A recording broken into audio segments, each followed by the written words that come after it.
dos PAS? El PAS són unes sigles, PAS, que vol dir persona altament sensible. Molta gent amb altes capacitats és PAS, perquè com que tenim un cervell molt més actiu, molt més fi, doncs PAS significa aquesta alta sensibilitat. Tenim un sistema nerviós més fi que ens fa viure les coses amb molta intensitat. Això fa que, per exemple, jo quan estic contenta, estic molt contenta. Però quan estic trista, estic molt trista. Quan estic enfadada, estic molt enfadada. La diferència amb un bipolar? Mira, el bipolar, jo, no soc psiquiatra, no sé molt bé... Jo soc bipolar, perquè ara el que estàs dient, i que estic...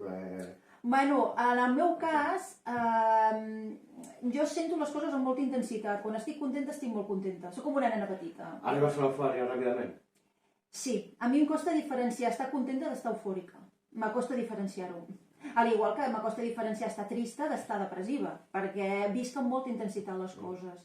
Els PAS som molt i molt empàtics amb els altres, sabem què necessiten per estar bé, ens agrada molt ajudar, som molt nobles, no ens agraden les mentides, no ens agraden els conflictes, i això és un problema, perquè ens costa establir límits.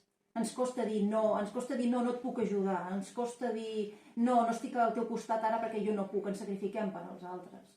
I és més fàcil que ens enganyin i tot això. I oblidar les ferides emocionals són molt dures, són patacades fortes. Però quan s'enganyen la culpa la tenim nosaltres, perquè ens deixem enganyar. Mira, no, això no és cert. Això no és cert, perquè hi ha persones com jo, soc cega i sorda en alguns casos, perquè al ser neurodivergent, jo, per exemple, si m'estan mentint no me'n dono compte. Si m'enganyen o me manipulen no me'n dono compte. Soc cega i sorda. I no és tan culpa meva, el meu cervell no ho veu.